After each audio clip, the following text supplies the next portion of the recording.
Welcome to our channel मंजिल India teacher podcast series. तो आज हम आए हैं भागलपुर की धरती पर एक ऐसे शिक्षक के पास जिनके बच्चे जिन्हें ये पढ़ाते थे और वो आज अलग अलग डिपार्टमेंट में अलग अलग जगह जॉब कर रहे हैं। इनका एक्सपीरियंस 30 साल का है लगभग, और आप कह सकते हैं कि भागलपुर की धरती पर शिक्षा की अगर कोई नींव रखे हैं तो वो ये शिक्षक हैं, जिन्हें mathematics, physics, chemistry all subjects पढ़ाते हैं और सारे बच्चे अलग अलग डिपार्टमेंट में जाके इनका नाम रोशन करते हैं। तो आइए ऐसे शिक्षक के बारे में आज जानेंगे और उनके ही मुख से उनके बारे में थोड़ा सा जानने का प्रयास करेंगे। तो वेलकम सर आपका हमारे चैनल पे। थैंक यू वेरी मच मंजिल इंडिया को, और मेरे तरफ से हार्दिक शुभकामनाएं कि मंजिल इंडिया का व्यूअर्स बिलियन में हो और सब्सक्राइबर जो है ट्राई मिलियंस में हो। Thank you sir. तो आप सर जैसा कि जाने फिजिक्स, केमिस्ट्री, मैथ तीनों पढ़ाते हैं। हाँ, हुआ क्या, हम 11th-12th और टारगेट में तो तीनों सब्जेक्ट हम नहीं पढ़ाते हैं, लेकिन 11-12 को हम फ्रॉम बिगिनिंग से फिजिक्स, केमिस्ट्री, मैथ को देखते आ रहे हैं। तो आपकी कोचिंग का नाम क्या है? मेरे कोचिंग का नाम न्यू ट्रायंगुलर साइंस इंस्टीट्यूट है, जो कि भागलपुर के SM कॉलेज रोड में स्थित है। जिसे हम 2001 में मई में लॉन्च किए थे और अभी तक हम उसे ऑलरेडी हम खुद एक उनके डायरेक्टर कहिए, फैकल्टीज कहिए, खुद हम ही हैं। ट्रायंगुलर हम हैं। ट्रायंगुलर का मतलब होता है 3 डायमेंशनल। और मेरी सोच वहाँ से आया, क्योंकि मेरी जो एक दिली तमन्ना थी, क्योंकि हम किसी सब्जेक्ट को होता है ना, किसी से प्यार जब हो जाता है उसको छोड़ना बड़ा ही मुश्किल होता है। तो बाय बिगिनिंग से हमें जो प्यार जो था फिजिक्स, केमिस्ट्री, मैथ से एक इक्वल क्वांटिटी में था। तो और किसी एक सब्जेक्ट को हम आगे ले जाके किसी दूसरे सब्जेक्ट को उसको थोड़ा सा छोड़ना मेरे लिए बड़ा मुश्किल पर जा रहा था। तो हम तो ऐसे MSc किए मैथ से, लेकिन मेरे साथ जो है फिजिक्स, केमिस्ट्री पैरेलल चलते रहा एक छाया के जैसा।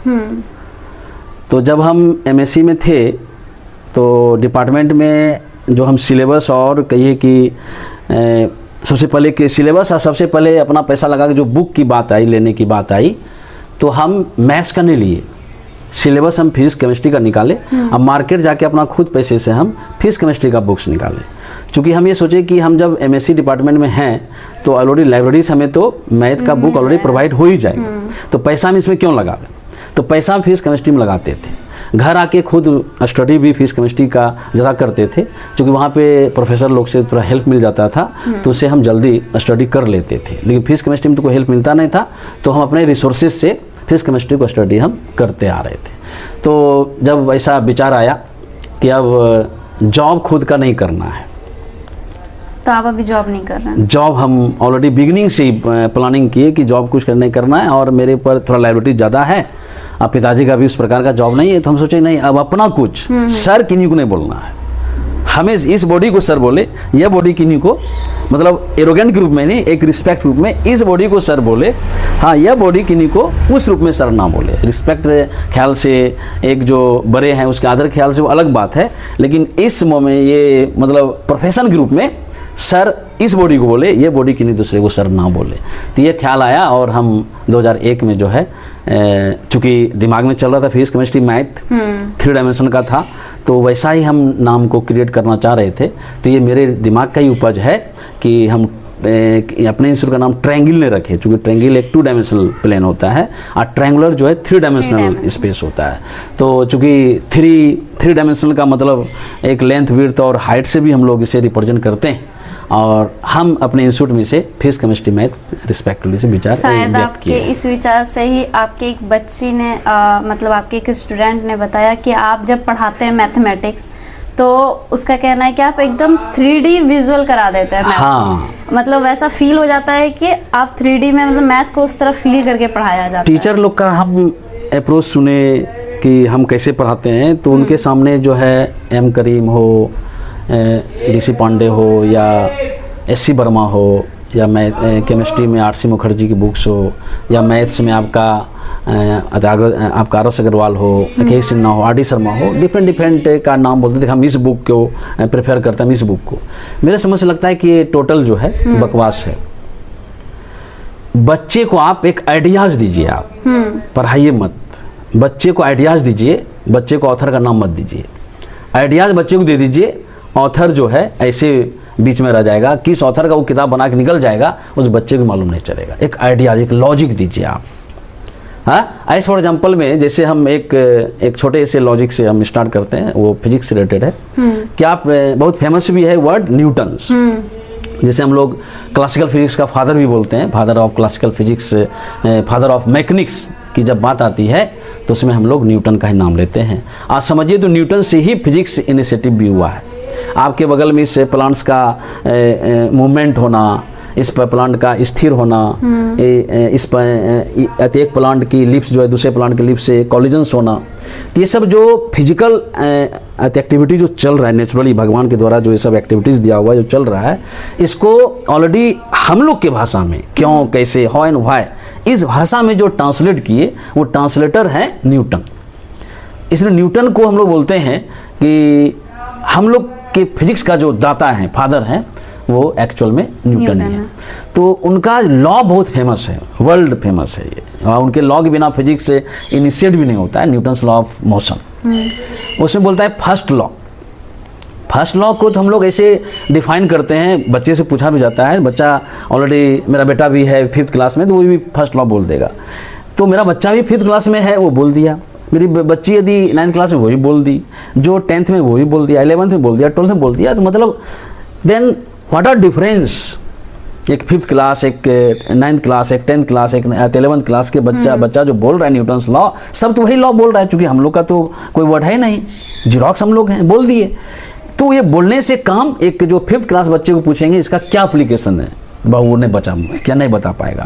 और वही चीज़ यदि 11th का बच्चा भी ना बता पाए तो इसका क्या मतलब होता है? इसका मतलब है कि न्यूटन्स ने उस लॉ को देने के पहले उनके दिमाग में जो आइडियाज आया, जो लॉजिक आया, उस लॉजिक को हम बच्चे को समझा नहीं पाए, वो ठीक टेक बाय हार्ट कर लिए। और क्या हुआ, जब उसका एप्लीकेशन हो लगा न्यूमेरिकल्स में, तो उस समय भी मेरे ही हेल्प का वो वेट करने लगा कि सर आज हम एम करीम बना लिए, कल जो है आप जो एस सी वर्मा हमको बताइए तब ना बनाएंगे। अरे भाई वो खुद बनावे। न्यूटन्स लॉ जब वो समझ चुका है, जब न्यूटन साहब ने लॉ दिए अपने समझदारी से, अपने आइडियाज से, और उसने न्यूमेरिकल को क्रिएट किया, तो बच्चा भी यदि उस लॉ को उसी रूप में समझ के उस न्यूमेरिकल बना क्यों नहीं पा रहा है? तो मैंने उसको आइडियाज नहीं दिया, मैंने उसको रटवाया।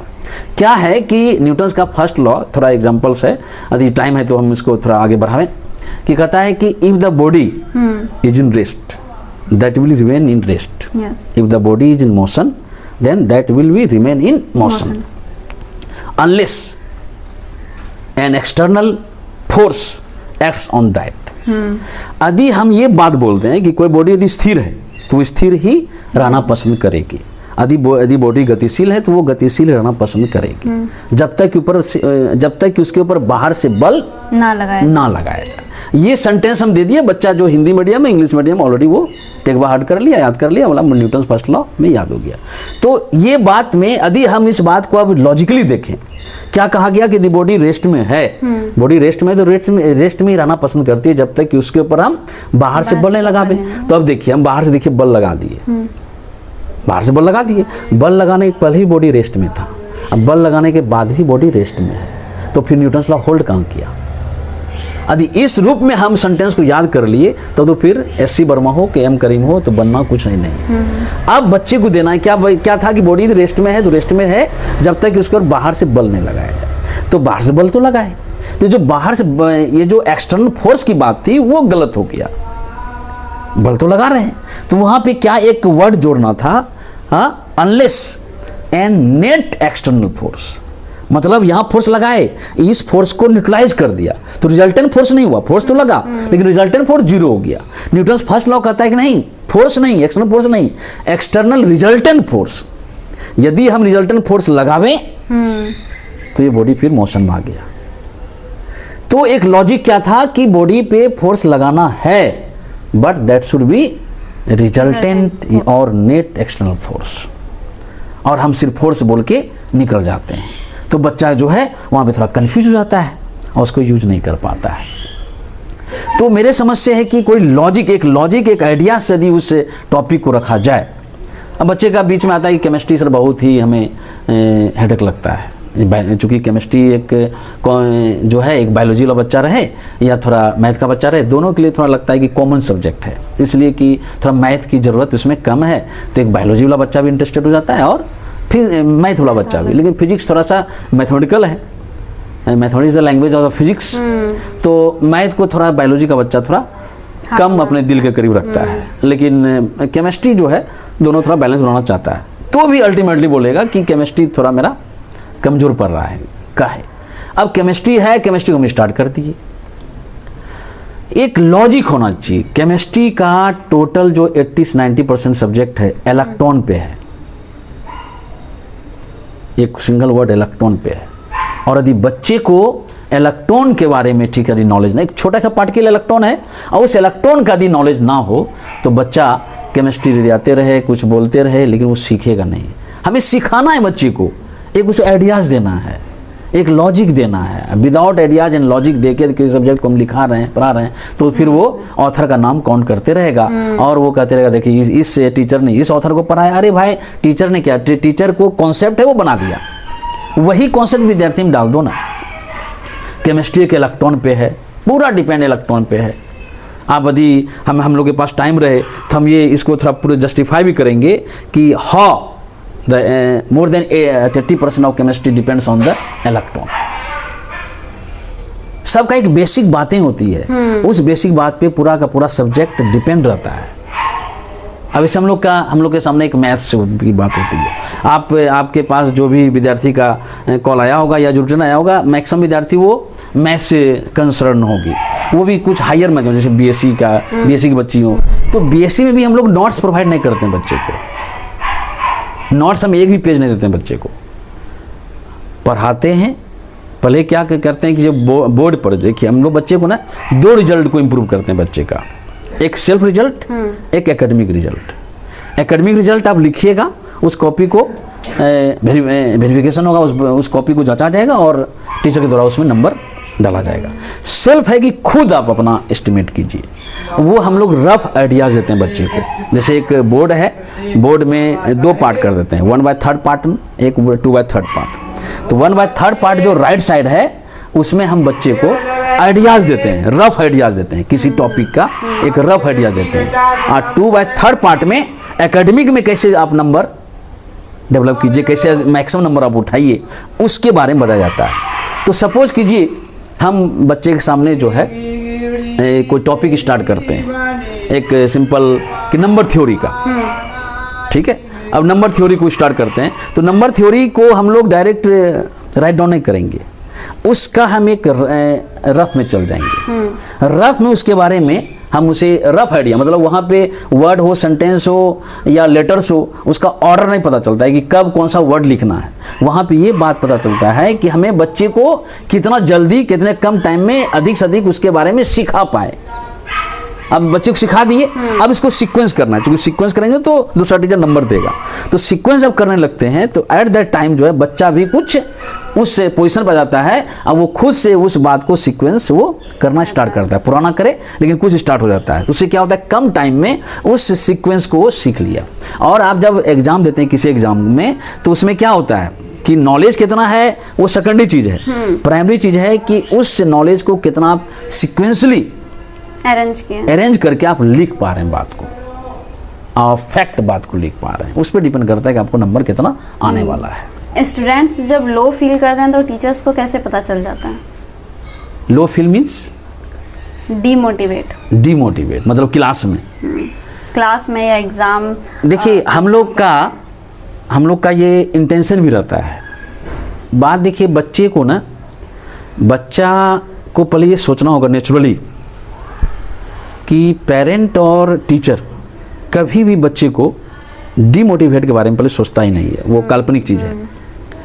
और बच्चे को यदि कुछ लग रहा है तो उसको, उसका जो अंदर में जो ऑलरेडी सेल डीएक्टिवेट है, उसको एक्टिवेट करने के लिए वो सब वर्ड, सेंटेंस, मारपीट का वो उपयोग करता है टीचर। बच्चे को डीएक्टिवेट नहीं, उसका जो सेल डीएक्टिवेट पड़ा हुआ है बॉडी के अंदर में, उसको एक्टिवेट करने के लिए ये सब जो है प्रक्रियाएं जो है मतलब अपनाया जाता है। मेरा ऑलरेडी एक थीम भी है, हम लोग केमिस्ट्री में इसको पढ़ाते भी हैं कि हम जैसे बोर्ड पर हैं, हम तो बोर्ड पे हैं तो स्थिर हम हैं, और बेंच है, अलग अलग बेंच पर अलग विद्यार्थी बैठा हुआ है।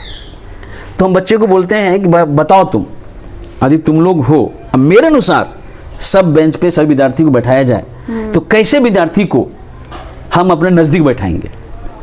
तो स्टूडेंट्स का ही कहना होता है कि आपके नज़दीक आप अपने नज़दीक वैसे विद्यार्थी को बैठाइएगा जो विद्यार्थी कम जानता है, कम समझता है, वैसे विद्यार्थी को आप अपने नज़दीक बैठाइएगा।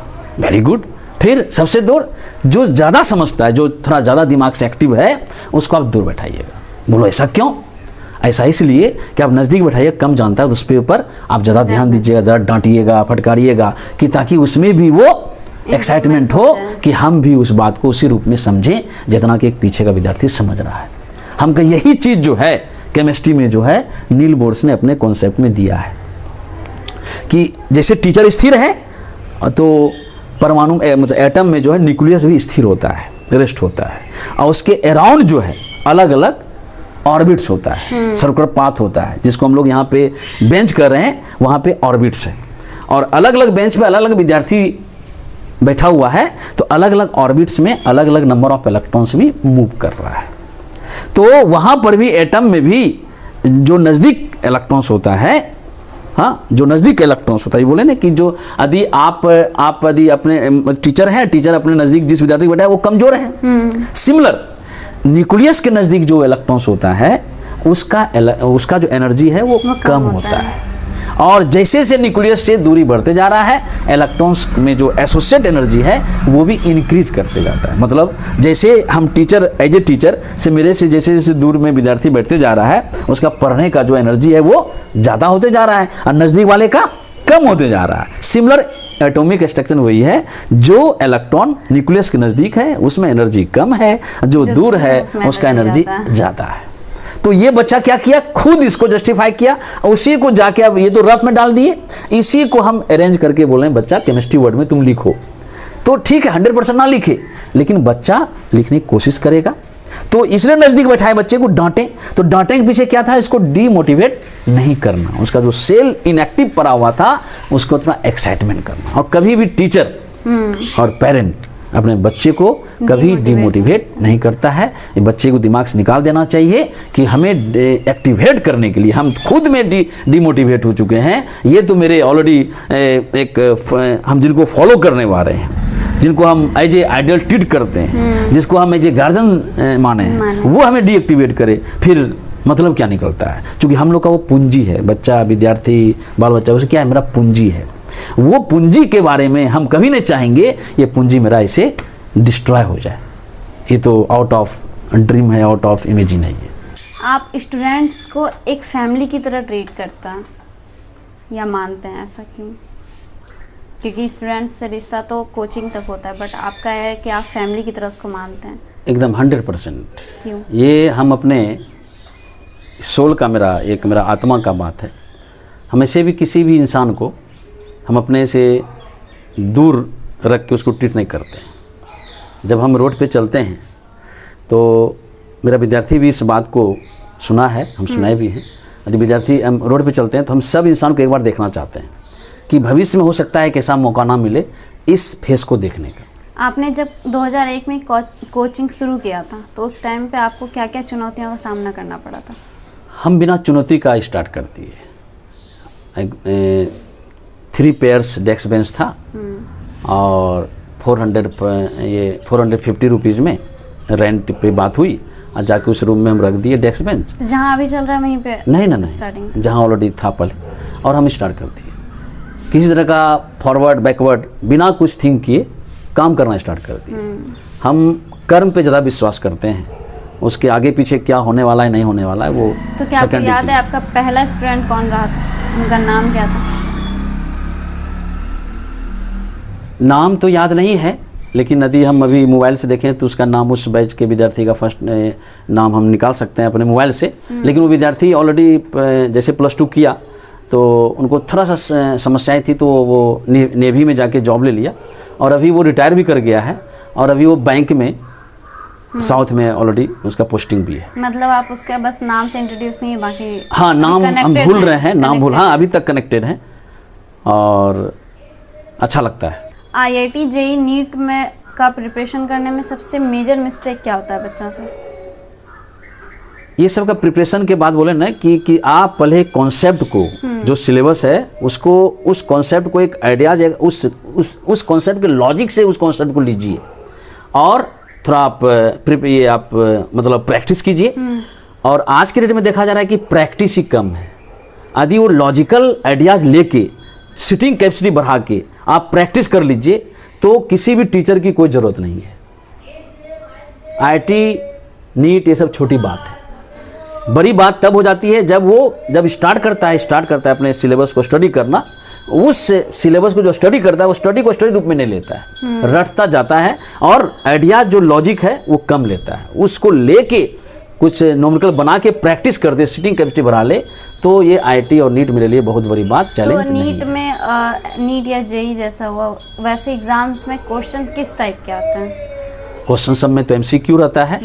और अभी जब APJ अब्दुल कलाम साहब राष्ट्रपति बने थे तो उन्होंने एक राय रखा था गवर्नमेंट के सामने कि आपका जो क्वेश्चन पैटर्न है, इसे बड़े बड़े कंपटीशन का जो क्वेश्चन पैटर्न है, इस पैटर्न में तो जो कि गरीब लोकेशन से या गांव लोकेशन से जो बच्चे लोग हैं, जिस बच्चे के पास अच्छे से बुक नहीं पहुंच पाती है, हाँ, तो वो बच्चे तो यहाँ तक इस कॉलेजेशन में उनके लिए पढ़ाई जो है काल्पनिक चीज़ हो जाएगी, क्योंकि इसलिए कि वैसे बुक ऑलरेडी पहुंच नहीं पाएगी, वैसा वो स्टडी नहीं कर पाएगा। तो इसके पैटर्न को आप ऐसा कर लीजिए कि वो सब बच्चा भी जो टेक्स्ट बुक उसके पास है वो बुक को भी पढ़ के वो ये सब कॉलेज में आ सके। तो फ्रॉम दैट टाइम जो है उस क्वेश्चन पैटर्न को थोड़ा लो किया गया और अब जो क्वेश्चन आती है IIT या JEE में वो NCERT यदि बच्चा यदि पढ़ ले तो 70 से 80% मार्क्स जो है उसी सिर्फ NCERT बुक से वो ला सकता है। लेकिन पढ़ने का पैटर्न बदलना होगा, एक लॉजिक, एक आइडियाज, ये दो वर्ड रहना चाहिए। क्या इतने बड़े शहर भागलपुर में एक कोचिंग चलाना रिस्क है या फिर बहुत अच्छा है? देखिए, कुछ बातें तो ऊपर वाले पे छोड़ देना चाहिए, क्योंकि टोटल हम लोग जो है अपने से जो हम लेबर, जो मेरा टैलेंट, जो मेरा इंटेलिजेंसिया है, ये 67% ही है। 33% ऊपर वाले से आता है। तो 67% को आप सही करके रखिए और ऊपर वाला कभी साथ है 10% भी तो और आप मतलब आपके साथ ऐसा कुछ होने को नहीं है। नीट वाले बच्चे कहते हैं कि फिजिक्स टफ है, IIT वाले कहते हैं मैथ्स टफ है, तो एक्चुअली में कौन सा सब्जेक्ट टफ है या फिर बच्चे का एक्सक्यूज टफ है? हाँ, बच्चे का एक्सक्यूज टफ है। जब बच्चा 5th क्लास में था, जो बच्चा जब 6th क्लास में है, सपोज कीजिए बच्चे को जाना है भागलपुर से, थोड़ा टाइम लग जाएगा, अब भागलपुर से जाना है रांची, ठीक है, या आपका घर जैसे गोड्डा है तो भागलपुर से आपको गोड्डा जाना है, 2 बस खड़ी है, न्यू बस है, उसका पाथ ऑफ जर्नी वही है, एक ही टाइम में अराइवल है, एक ही टाइम में डिपार्चर है, फेयर भी एक ही है, न्यू बसेस है, 2x2 है, लेकिन एक बस पे ऑडियो वीडियो की सुविधा है, एक बस पे ऑडियो वीडियो नहीं है, ठीक है। और कंडीशन क्या है कि बच्चा जो मोबाइल के साथ घर नहीं जाएगा, बिना मोबाइल का साथ जाएगा घर। आप बच्चे को कह दे बैठने के लिए बस पे बैठ जाओ, तो बच्चा बताइए कि किस बस को प्रिपेयर करेगा? Audio video. क्यों? उसमें उस जर्नी में मन लगेगा, इंटरेस्ट आएगा। मतलब इंटरेस्ट और मन लगाने के लिए आपने ऑडियो वीडियो वाले बस को चूज किया और इसको चूज नहीं किया।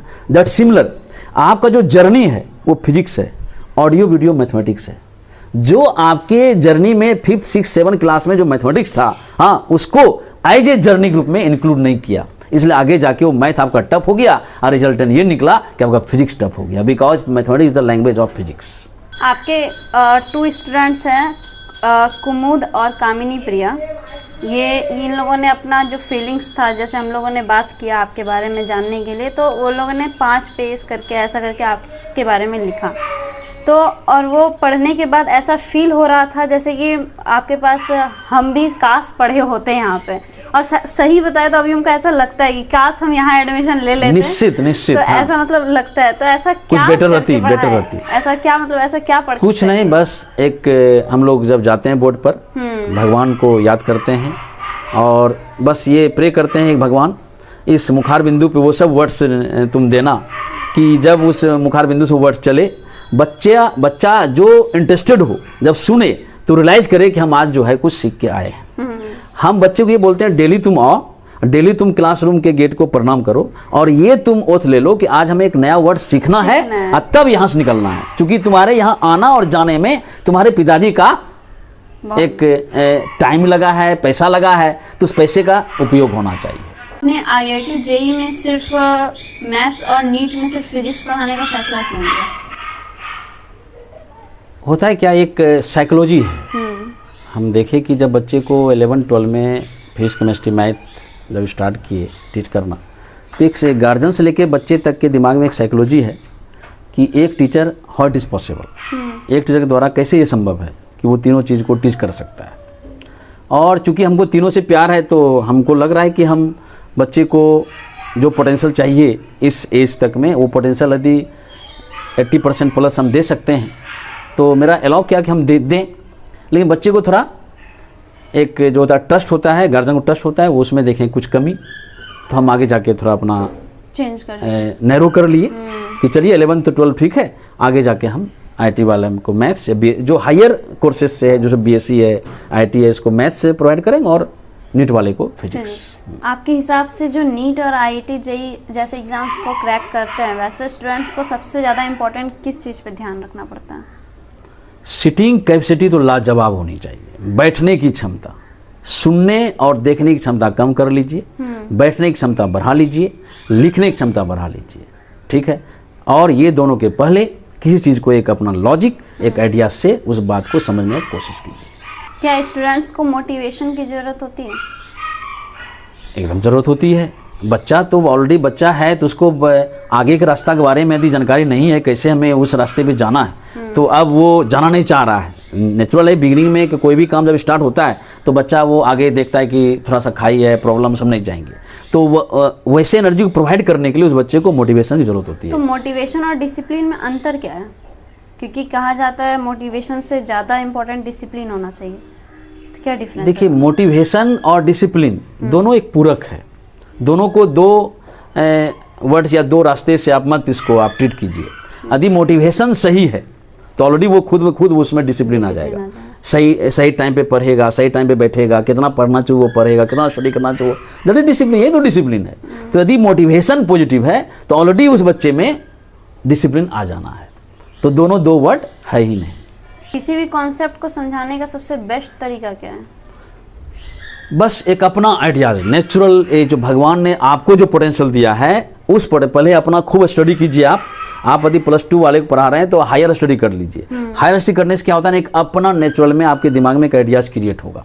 उस आइडियाज से नेचुरल में जो ऑलरेडी आपके सराउंड में है उस चीज़ को दिखा के उस टॉपिक को अंडरस्टैंड कीजिए और तब उसको जो है समकक्ष कीजिए केमिस्ट्री के वर्ड से, फिजिक्स के वर्ड से या मैथमेटिक्स के वर्ड से। आपने खुद पढ़ाने का ही रास्ता क्यों चुना? और भी कोई जॉब कर सकते थे? नहीं, ये हम नहीं चूज किए, खुद बोले ना, हमको थोड़ा नेचर पे थोड़ा है ट्रस्ट। हम पूजा नहीं करते हैं लेकिन नेचर पर हमको ट्रस्ट है, नेचर पर हमको बहुत विश्वास है। यहाँ जो आप जो बोल रही हैं, ये जो एनर्जी कंसंट्रेट हो रहा है, ये हो सकता है मेरे बॉडी के लिए एक पॉजिटिव एनर्जी है। हम इसको as a energy, as a एक सपोर्टिंग एलिमेंट के रूप में ट्रीट करते हैं। उसने करवाया कि क्वेश्चन, हम नेचर से कहा कि क्वेश्चन मेरे पास ऐसा है, हाउ टू सॉल्व इट, कैसे सॉल्व होगा, इसका सॉल्यूशन दो। तो उसने सॉल्यूशन दिया कि तुम टीच करो। क्योंकि हम रेलवे में जैसे सुपरवाइजर का जॉब को थोड़ा हम लोग छोड़ दिए, या हम लोग जो है एक AMI QA थे, उससे कंसर्निंग कुछ जॉब दूर नहीं जाना था, क्योंकि घर में मेरे साथ कुछ प्रॉब्लम थी। प्रॉब्लम मतलब कि क्वेश्चन था और उस क्वेश्चन को सॉल्व करना था, और सॉल्व करने का सॉल्यूशन इजी क्या है, तो ये रास्ता हमें अपना लिया। हमें अपने लाइफ में प्योर मैथमेटिक्स या अप्लाई मैथमेटिक्स को सीखना चाहिए, कौन ज़्यादा इम्पोर्टेंट है? देखिए, अप्लाइड तभी कर सकते हैं जब प्योर मैथमेटिक्स की जानकारी है। क्योंकि प्योर मैथमेटिक्स ये हो गया इन्वेंशन सेक्टर और अप्लाइड हो गया एप्लीकेशन सेक्टर। जैसे साइंस एंड टेक्नोलॉजी साइंस हो गया invention and how to use ये हो गया इंजीनियरिंग। तो इंजीनियरिंग और साइंस दोनों क्या है, पहले तो साइंस का है, क्रिएशन है, और तब उसका अप्लीकेशंस है। तो दोनों का अपने जगह पे अधिक इंपॉर्टेंस है। जो चीज़ क्रिएट हो गया उसको आप अप्लाई कीजिए, लेकिन जो चीज़ क्रिएट नहीं हुआ है तो उसको क्रिएट करना होगा, तो वहाँ पे प्योर की ज़रूरत है। आज के स्टूडेंट्स सबसे ज़्यादा कैसे डिस्ट्रैक्ट हो रहा है?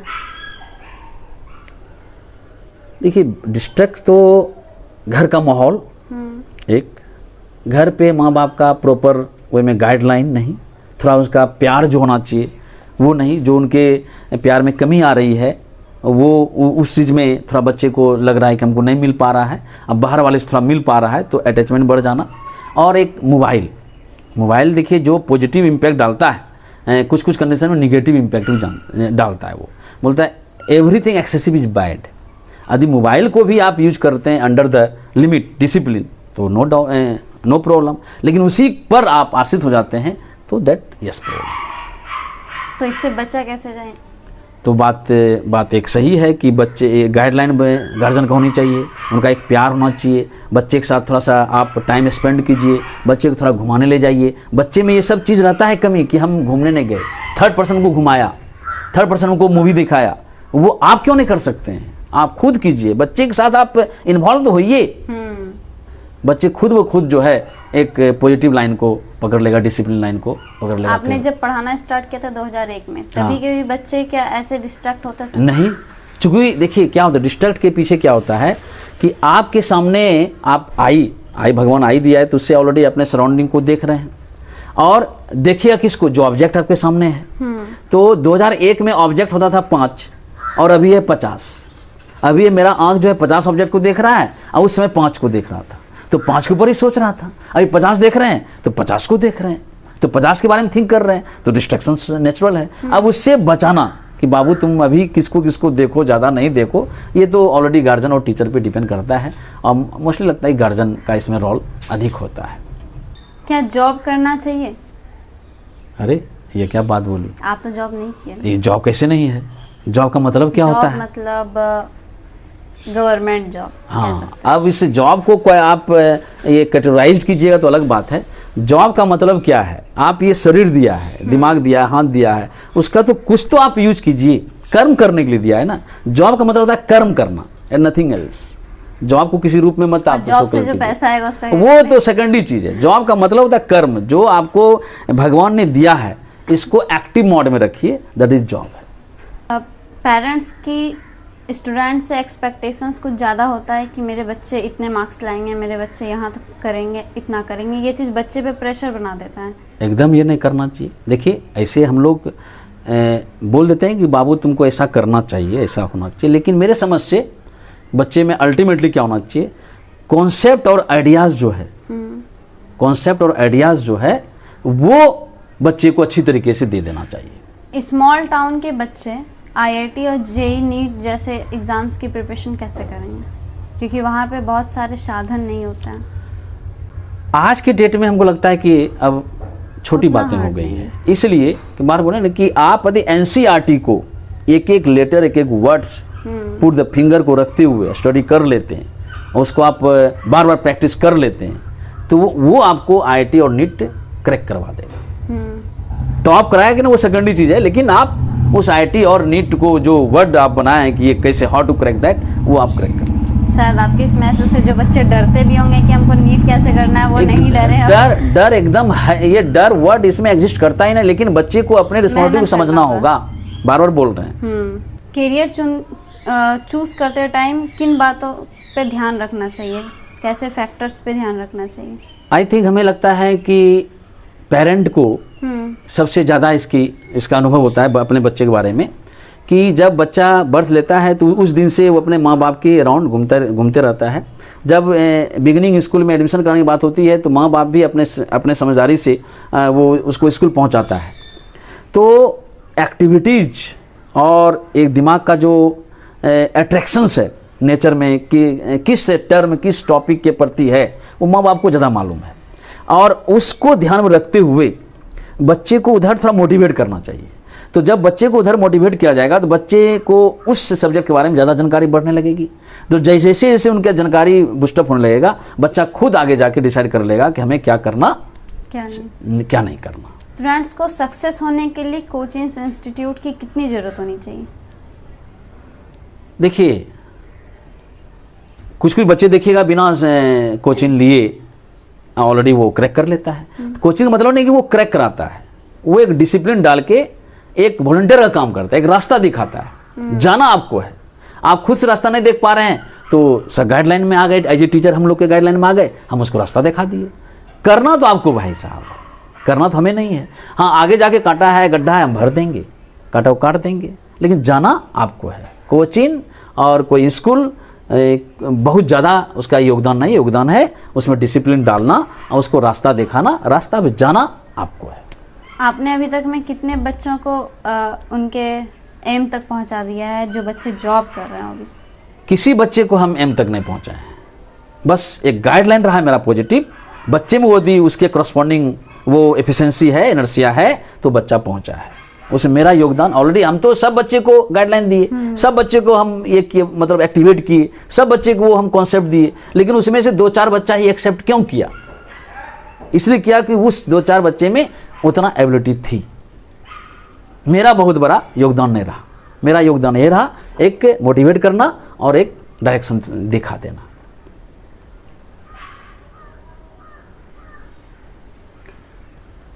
बोर्ड लेवल एग्जाम और कॉम्पिटिटिव लेवल एग्जाम में क्या डिफरेंस है? देखिए, अभी कुछ देर पहले आप बात बोली ना कि प्योर मैथमेटिक्स और applied mathematics, that are difference. Pure mathematics मतलब प्योर सब्जेक्ट का स्टडी कीजिए, वो बोर्ड एग्जाम है, उसको अप्लाई ज़्यादा से ज़्यादा कर लीजिए, वो आपका कॉम्पिटिटिव एग्जाम। एजुकेशन सिस्टम में अभी क्या बदलाव होना चाहिए आपके अकॉर्डिंग? एजुकेशन सिस्टम में पहला बदलाव तो संस्कार की होनी चाहिए, इम्प्रेशन। संस्कार की बहुत ही कमी हो गई है हम लोग की सोसाइटी में, स्कूल हो या कहीं और हो। उस संस्कार में सबसे पहले इम्प्रूवमेंट होनी चाहिए, और बच्चे को जो है जो सुनने और देखने की आदत ज़्यादा लग गई है, उसको कम करके लिखने की आदत डाल लेनी चाहिए। ये 2 सुधार होने चाहिए, एक संस्कार में, और देखने और सुनने की आदत कम, लिखने की आदत अधिक। और लिखने की आदत जब अधिक होगी तो सीटिंग कैपेसिटी बढ़ जाएगा, तो फिर घूम के वहीं आ गया, सीटिंग कैपेसिटी और लिखने की आदत हो और संस्कार की आदत हो, वो बढ़ जानी चाहिए, तो फिर ज़्यादा दिक्कत नहीं है। बिहार एजुकेशन सिस्टम पे आप क्या कहेंगे?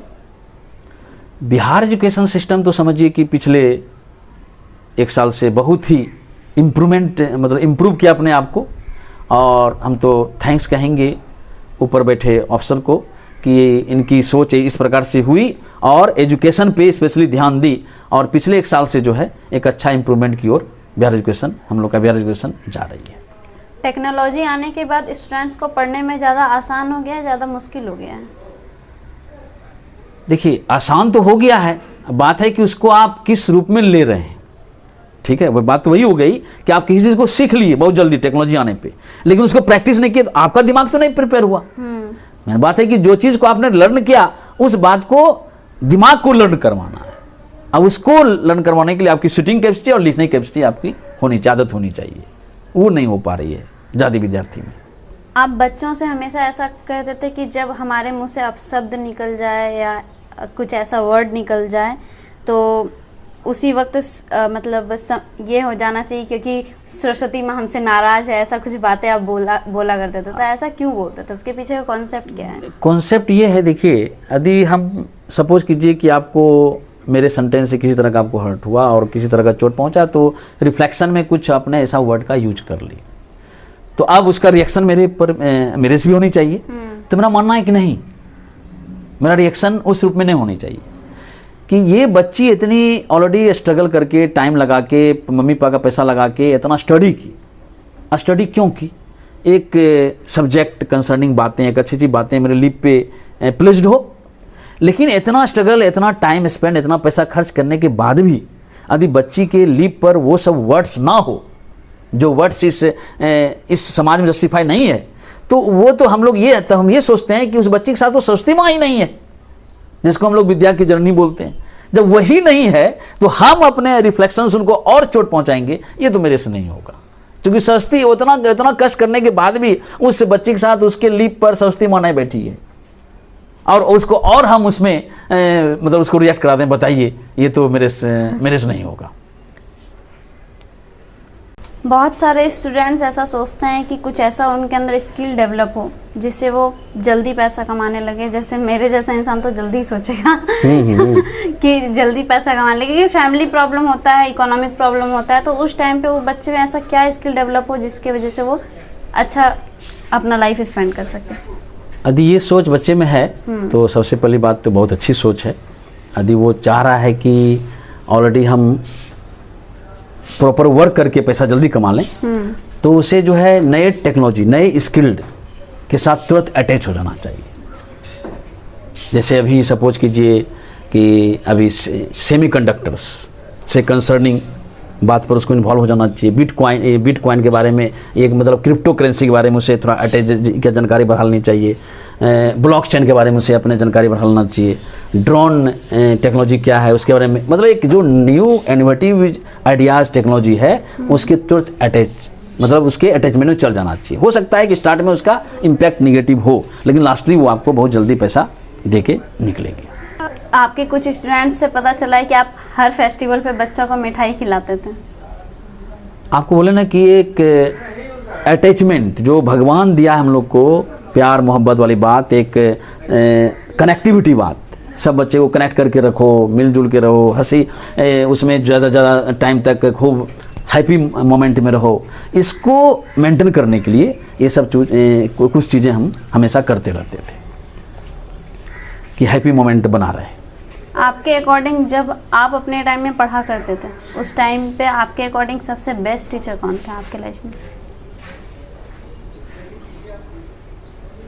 बेस्ट टीचर में एक टीचर का नाम लिप पे तो नहीं आ रहा है, लेकिन वो इंजीनियरिंग कॉलेज के प्रोफेसर हुआ करते थे। फिजिक्स हम उन्हीं से गाइडेड हुए थे और बहुत अच्छे गाइडर थे।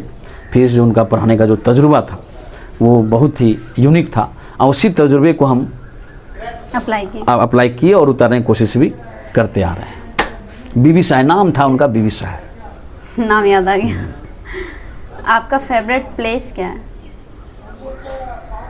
मेरी ज़िंदगी में ऐसा कुछ इवेंट सब आते रहा, फैमिली ये वो, बहुत तो घूमने का तो ऐसा मौका नहीं मिला, लेकिन घूमे तो वो जैसे आपका कलकत्ता चूँकि जाने का मौका मिला था, और उसी टाउन को फर्स्टली हम देखे भी थे, तो लगा था कि ये मेरे लिए फेवरेट प्लेस है। ऐसा कोई और अल्टीमेटली मेरी शादी भी वहीं हो गई। ऐसा कोई आपका ये है कि हमको टारगेट है कि हमको यहाँ जाना है, अपने लाइफ में यहाँ जाना है हमको कभी ना कभी? ये कुछ फिक्स टारगेट नहीं है, और एक होता है ना कि मेरे लाइफ में जो डेस्टिनेशन होता है ना फिक्स, ऐसा कुछ मेरे दिमाग में नहीं चलता है। हमको चलता है कि आज का लाइफ हम ठीक से जी लें, आज हम ठीक से जी लें, कल के बारे में फिर कल सोचा जाएगा। आपका फेवरेट फूड क्या है? फेवरेट फूड में बस चावल होनी चाहिए, पतला दाल होना चाहिए, और एक भुजिया सब्जी का टेस्टफुल भुजिया होना चाहिए। कुछ अपने बारे में और बताइए। कुछ ज़्यादा नहीं, हम अपने बारे में बस भगवान हमको स्वस्थ रखे, और जो लाइबिलिटीज़ भगवान दी है उस लाइबिलिटीज़ को हम हंसी खुशी सबको खुश करते हुए उस लाइबिलिटीज़ को हम फुलफिलमेंट करते रहें, और कोशिश हो भगवान हमें ऐसा ब्लेस दे कि मेरे कारण अल्टीमेटली किन्हीं को थोड़ा चोट ना पहुँचे, मेरे कारण खुश रहे, मेरे कारण जल्दी दुख ना हो।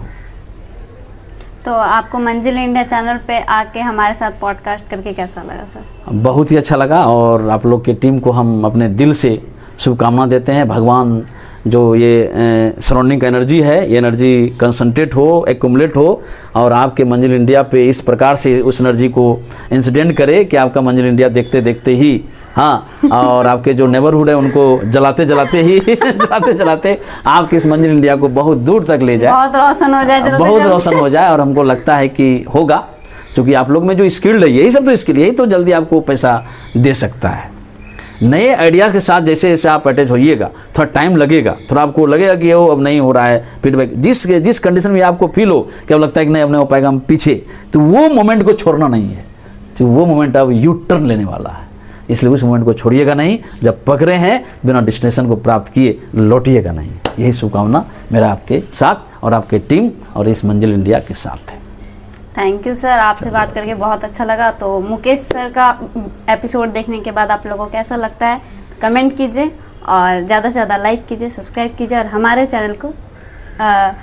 चैनल पे बने रहिए। ऐसी ही बहुत सारी जानकारी मिलते रहेगी। तो मिलते हैं नेक्स्ट एपिसोड के साथ।